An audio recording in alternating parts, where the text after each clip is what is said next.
नमस्कार दोस्तों, मेरा नाम है रंजीत झारिया और आप देख रहे हैं आरकेजे सिविल पाठशाला यूट्यूब चैनल। आज है 10 अक्टूबर 2023 और आज के द हिंदू न्यूज़पेपर का हम एनालिसिस करने वाले हैं। सबसे पहले एडिटोरियल वाले हिस्से को कवर करेंगे, इसके बाद में महत्वपूर्ण खबरों को हम डिस्कस करने वाले हैं। आज का जो पहला एडिटोरियल हम डिस्कस करने वाला है ये सबसे ज़्यादा इम्पॉर्टेंट है, क्योंकि इसके बाद वाला जो सेकंड एडिटोरियल है उसमें उतनी ज़्यादा खास बातें निकल कर के सामने नहीं आती हैं।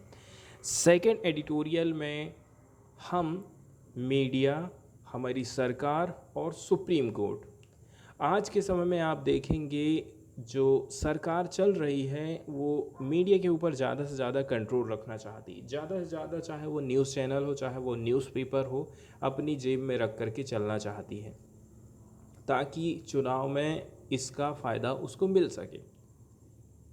इसके अलावा इसमें बताया जाता है कि इस मामले में इतना सब कुछ आंखों के सामने हो रहा है, फिर भी हमारी जो जुडिशरी है अभी भी शांत बैठी हुई है। उसको कुछ ना कुछ एक्शन लेने की ज़रूरत है। इस बात पर सेकेंड एडिटोरियल में फोकस किया गया है। लेकिन हमारा जो पहला एडिटोरियल है वो इनफॉर्मल सेक्टर में काम करने वाले लोगों के ऊपर है। अब हम इनफॉर्मल सेक्टर में काम करने वाले लोग कौन कौन से हो सकते हैं आप देख लीजिए। यदि कोई महिला है, किसी के घर में झाड़ू पोंछा लगाने के लिए जाती है, ठीक है।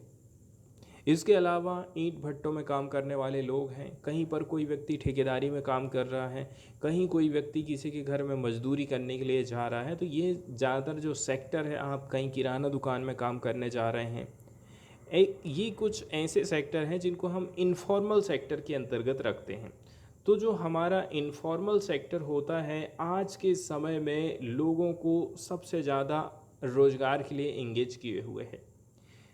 इनफॉर्मल सेक्टर की यदि हम बात करें तो लोग कितने घंटे काम करेंगे वो फिक्स नहीं है। नॉर्मली ऐसा है कि आपको 8 घंटे काम करना है, सरकारी नौकरी लग गई है, लेकिन ये चीज़ यहाँ पर नहीं हो रही है। दूसरे नंबर की बात यदि हम करें, पीएफ का पैसा आपको नहीं मिलेगा, पीएफ आपका कटेगा नहीं।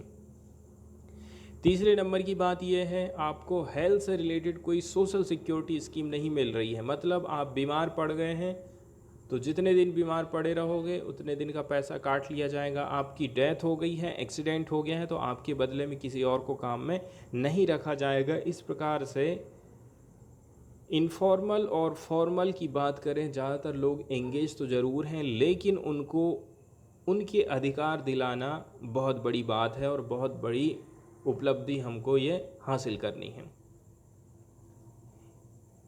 इनफॉर्मल सेक्टर में काम करने वाले लोग, इनका बहुत बड़ा कंट्रीब्यूशन है हमारे देश की नेशनल इनकम में। लेकिन आज भी ये इकोनॉमिक, फिजिकल, क्या क्या चीज़ों को फेस कर रहे हैं, इकोनॉमिक, फिजिकल और मेंटल वल्नरेबिलिटी को फेस कर रहे हैं। अब यहाँ पर जो फोकस किया जाता है वो पार्टिकुलरली कोई जो श्रमिक है, ठेका श्रमिक है या फिर असंगठित क्षेत्र में काम करने वाला मजदूर है, उसके माइंड में क्या चीज़ चल रहा है, माइंड में किस प्रकार का वो प्रेशर झेल रहा है, उसका मेंटल हेल्थ कैसा है, उसके ऊपर ही यहाँ पर इस एडिटोरियल में फोकस किया गया है। अब ये आर्टिकल यहाँ पर इसलिए छापा गया है क्योंकि 10 अक्टूबर को हम सेलिब्रेट करते हैं वर्ल्ड मेंटल हेल्थ डे। तो वर्ल्ड हेल्थ मेंटल डे 2023 की बात करें तो इस बार की थीम रखी गई थी mental health is a universal human right. न केवल मैं शारीरिक रूप से स्वस्थ रहूँगा, बल्कि मेरा जो दिमाग है, मुझे मानसिक रूप से भी स्वस्थ रहना है और ये मेरा यूनिवर्सल ह्यूमन राइट है, मानव अधिकार है ये मेरा। A global human right call to create awareness, improve knowledge and necessitate action to protect mental health. कुल मिलाकर के इस बार हम लोगों को जागरूक करना चाहते हैं। इसके अलावा हमारे पास में जो नॉलेज है उसको इम्प्रूव करना है एंड हमें बोलना है कि जो भी ज़रूरी एक्शन है वो लेने पड़ेंगे मेंटल हेल्थ को लेकर के। तो इस बार की जो थीम रखी गई है वो आप देख लीजिए, mental health as a universal human right.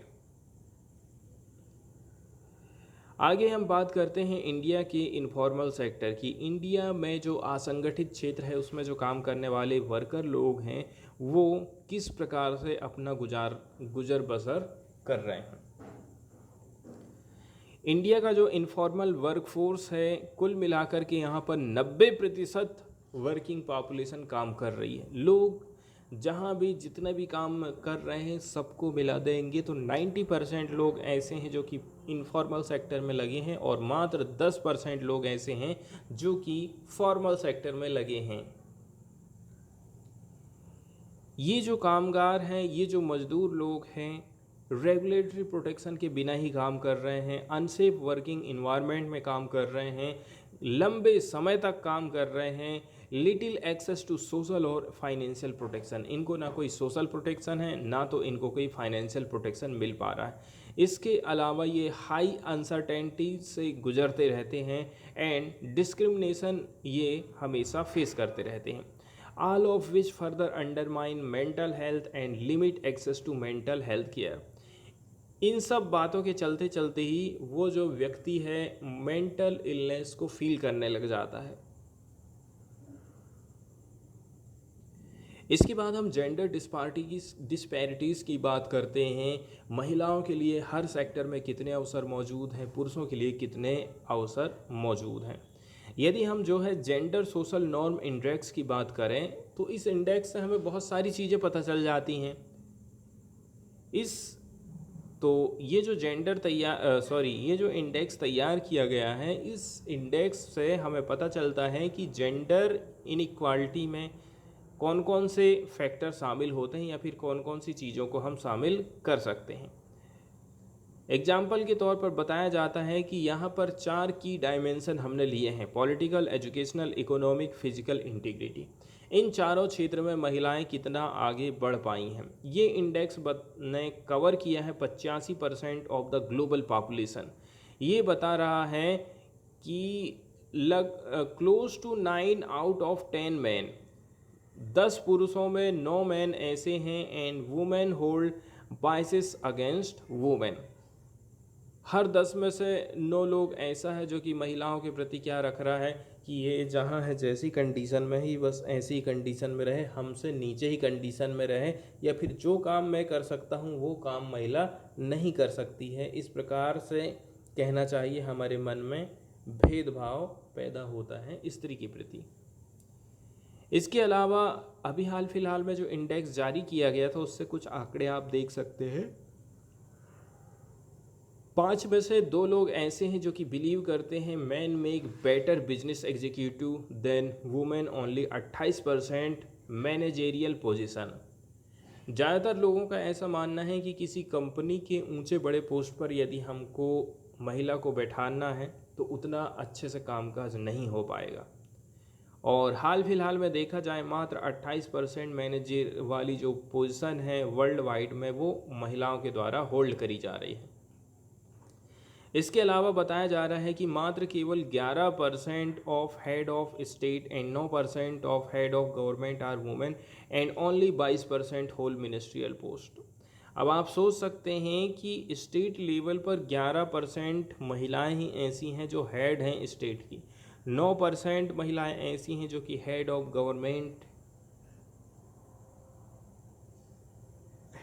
Government हैं, वुमेन हैं।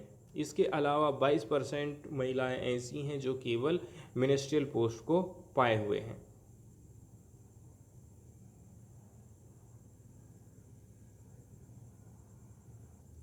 तो 95% से भी ज़्यादा जो इंडिया की वर्किंग वुमेन है वो कहाँ पर इंगेज हैं, इनफॉर्मल सेक्टर में काम करती हैं, लो इनको सैलरी दी जाती है। इसके साथ साथ में इनका जो एम्प्लॉयमेंट है ना हमेशा नहीं रहता है, अनिश्चित रहता है। इनको किसी प्रकार का सोशल प्रोटेक्शन नहीं दिया जाता है।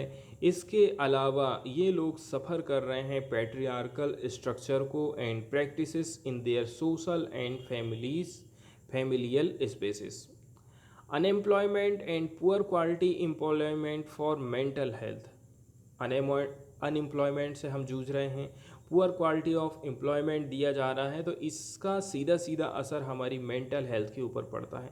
यूनाइटेड नेशन डेवलपमेंट की तरफ से ये चीज़ सामने आई है।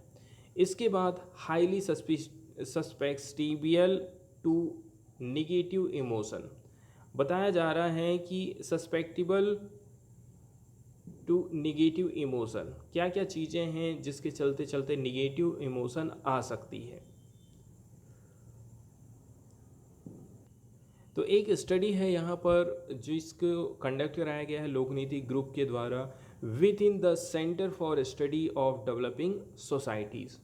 इसमें रिव्यू किया गया था इसमें इंटरव्यू लिया गया था 9316 यूथ का। इनकी उम्र थी 15 से लेकर के 34 साल एंड पूरे 18 स्टेट इसमें शामिल करे गए थे। यहाँ पर पता चला है कि they are highly susceptible to negative emotion. ज़्यादातर ऐसा हो जा रहा है कि सर्वे से पता चला है कि ज़्यादातर लोग बहुत जल्दी निगेटिव इमोशन को लेकर के आ जाते हैं। यूथ अनएम्प्लॉयमेंट की हम बात करते हैं, हमारे देश में युवाओं की बेरोजगारी कैसे चल रही है, तो इस मामले में वन ऑफ द हाईएस्ट माना जा रहा है इंडिया में। Along with the stigma around unemployment significantly impact their mental health. यदि मैं बेरोजगार हूँ तो जाहिर सी बात है चिड़चिड़ापन आएगा और उसका असर सीधे सीधे मेरी मेंटल हेल्थ के ऊपर पड़ जाता है। इसके बाद यहाँ पर जो हम एग्जाम्पल प्रस्तुत करने वाले हैं, रिपोर्ट देखने वाले हैं, वो इंटरनेशनल लेबर ऑर्गेनाइजेशन की तरफ से प्रस्तुत करी गई है। एक रिपोर्ट आई है जो कि हाईलाइट करती है, इसमें बताया गया है कि जो यंग वर्कर हैं आने वाले समय में कौन कौन सी चीज़ों को फेस करने वाले हैं। वहीं यदि हम इंटरनेशनल लेबर ऑर्गेनाइजेशन की बात करें तो ये जो है ट्राईपार्टिएट यूनियन यूनाइटेड नेशंस की एजेंसी मानी जाती है। मेंबर कंट्री की बात करें तो ज़्यादातर जो सरकारें हैं, एम्प्लॉयर है और वर्कर है, 187 मेंबर स्टेट के, इन सब को एक मंच पे लाने के लिए काम करता है। एक मंच पर सबको लाने का ये काम करता है। कौन कौन आ जाते हैं? सरकार आएगी, एम्प्लॉयर बैठेगा और वर्कर बैठेगा और आपस में ये लोग बातचीत करेंगे। इतिहास की यदि हम बात करें तो इसको इस्टेब्लिश किया गया था 1919 में और इसके लिए ट्रिटी आई थी, treaty of Versailles, as an affiliated agency of the League of Nations. एक प्रकार से लीग ऑफ नेशंस की एफिलिएटेड एजेंसी या फिर बॉडी ये मानी जाती है। इसके बाद इसको पहली बार एफिलिएशन मिला था यूनाइटेड नेशंस की तरफ से 1946 में। कब इसने काम करना चालू कर दिया? तो जैसे ही बोर्ड के लिए स्टैंडर्ड तैयार किए गए, develop policies, devise programme promoting decent work for women and man, तो इसके लिए इसके कुछ फंक्शन यहाँ पर बताए जाते हैं। इसके अलावा इसको नोबेल पीस पुरस्कार मिला था 1969 में। इसका हेडक्वार्टर बनाया गया है जेनेवा, स्विट्जरलैंड में। हमारे देश के जो वर्कर हैं ज़्यादातर आने वाले टाइम में, मॉडर्न टाइम में, ये जो वर्कर हैं ना ज़्यादा से ज़्यादा इनफॉर्मल सेक्टर में एंगेज रहेंगे। यहाँ पर एक वर्ड यूज़ किया गया है प्रिकारियस, जिसका मतलब होता है अनिश्चित। इसके अलावा इनको कम पेमेंट में काम करना पड़ेगा, इनकी जो वर्किंग कंडीशन है वो काफ़ी पुअर रहेगी and out of the separation and some time, कभी कभी क्या है ये सोचते हैं कि नहीं हमें अलग रहना चाहिए। Giving up exciting the labour force all together. इसके बाद अगला जो उल्लेख किया जा रहा है यहाँ पर, state of inequality in India report 2022। इस पिरामिड के माध्यम से आप समझ सकते हैं कि हमारे देश की जो इनइक्वालिटी है ना वो किस प्रकार से बढ़ी हुई है। तो कुल मिलाकर के देखा जाए ना तो एजुकेशनल लेवल में ज़्यादा हमको इंक्रीज देखने को मिलेगा, particularly educated young women who saw an unemployment rate of 42%।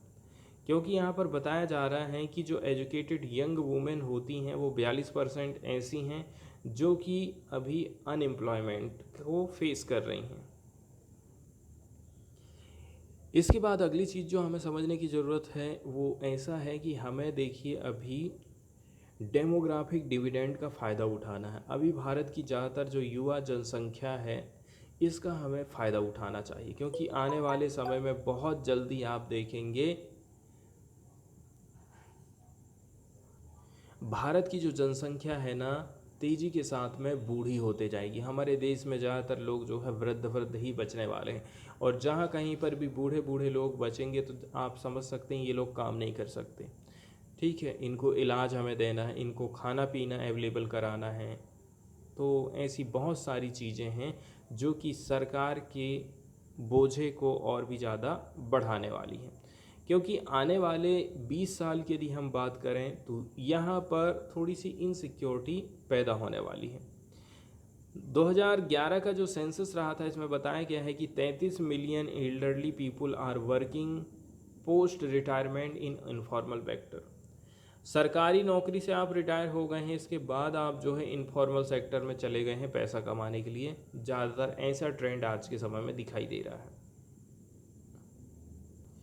Informal sector में काम करने वाले लोग मेंटल इलनेस को फील करते हैं। इसका मेन रीज़न है उनके सर पर कर्जा का बढ़ते जाना। इसके साथ साथ में राइजिंग हेल्थ केयर की जो कॉस्ट है वो बढ़ते जा रही है, which are intertwined and mutually reinforcing. आगे हम बात करें, एक स्टडी है जिसको कंडक्ट कराया गया है वुमेन इन इनफॉर्मल एम्प्लॉयमेंट के द्वारा।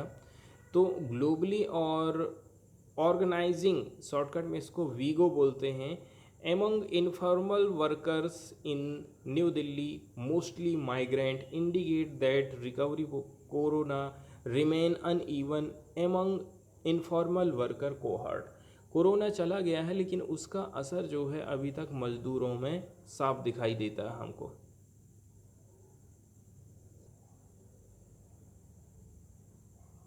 इसके बाद आगे बताया जाता है कि कुछ कुछ जो स्कीम हैं इनको चलाया जा रहा है ताकि इस साल में ज़्यादा से ज़्यादा एलोकेशन का काम किया जा सके। एग्जाम्पल के तौर पर Mahatma Gandhi national rural employment guarantee scheme लेकर के सरकार आई है, have seen their funding slashed, लेकिन मनरेगा में हम देखते हैं इस बार इसके पैसे में कटौती करी गई। सन 2021 में नेशनल क्राइम रिकॉर्ड ब्यूरो ने रिपोर्ट दिया था कि 26% लोग ऐसे हैं जिनकी डेथ हो गई है सुसाइड के माध्यम से, और ये लोग कौन थे? वेज अर्नर ही लोग थे। इसके बाद हम बात करते हैं कि सरकार को क्या चीज़ करना चाहिए। तो एम्प्लॉयमेंट की गारंटी प्रोग्राम है, तो इनमें हमें इम्प्रूव लाने की ज़रूरत है ताकि जो मेंटल हेल्थ आउटकम है उसको कम किया जा सके। तो कुल मिलाकर के हमको जो है सोशल सिक्योरिटी स्कीम चलाना पड़ेगा, चाहे वो इकोनॉमिक डिस्ट्रेस हो, चाहे वो प्रोटेक्टिवनेस हो, इन सारी चीज़ों को भूल भाल करके हमें आगे बढ़ना पड़ेगा। इसके बाद कोड ऑन सोशल सिक्योरिटी के ऊपर एक नज़र यहाँ पर डाली जाती है। कैसा क्या रहा है मैं तो ज़्यादा उसको क्लियर नहीं देख पाया हूँ। अब हम बात कर लेते हैं कि सरकार की तरफ से कौन कौन से प्रयास किए गए हैं इसके बारे में। एग्जाम्पल के तौर पर यदि हम बात करें, इंडिया का जो बजटरी एलोकेशन रहा है मेंटल हेल्थ के प्रति, वो टोटल जितने भी खर्चा किया जा रहा है मेडिकल सेक्टर में उसका मात्र 1% हिस्सा तय किया गया है। As the world mental health report 2022 observed addressing mental health involves. इसके बाद बताया जा रहा है कि वर्ल्ड मेंटल हेल्थ रिपोर्ट 2022 के कुछ ऑब्जर्वेशन निकल करके सामने आए हैं। इसके अंतर्गत कम्युनिटी बेस्ड सेंटर को मजबूत किया जाता है, पीपल सेंटर्ड स्कीम लाई जाती है, रिकवरी ओरिएंटेशन होता है, एंड ह्यूमन राइट का भी यहाँ पर ध्यान रखा जाता है। इसके बाद सीधे हम न्यूज़ वाले हिस्से की तरफ में जाएंगे और देखेंगे कि इस बार इकोनॉमी में नोबेल पुरस्कार किसको दिया गया है। तो क्लॉडिया गोल्डविन को मिल गया है 2023 का इकोनॉमिक नोबेल पुरस्कार। इन्होंने जेंडर गैप के ऊपर काम किया था। तो जो हार्वर्ड यूनिवर्सिटी की प्रोफेसर हैं क्लॉडिया गोल्डिन, इनको ये अवार्ड प्रोवाइड किया जा रहा है क्योंकि इन्होंने रिसर्च किया था advance the understanding of the gender gap in the labour market. Labour market में जेंडर गैप क्यों पाया जा रहा है, इसका इन्होंने अध्ययन किया है। Goldin is just the third women to win the prize out of 93 economic laureate. Total इन 93 थी, 93 में से आप देखेंगे तीसरी महिला हैं जिनको ये पुरस्कार दिया जा रहा है। बताया जाता है कि उन्होंने स्टडी किया था 200 year of women's participation in the work place. Work place में महिलाओं का पार्टिसिपेशन कैसा है, showing that despite continue economic growth women's pay did not continuously catch up to the men's and divide still existence despite women gaining higher level of education than men।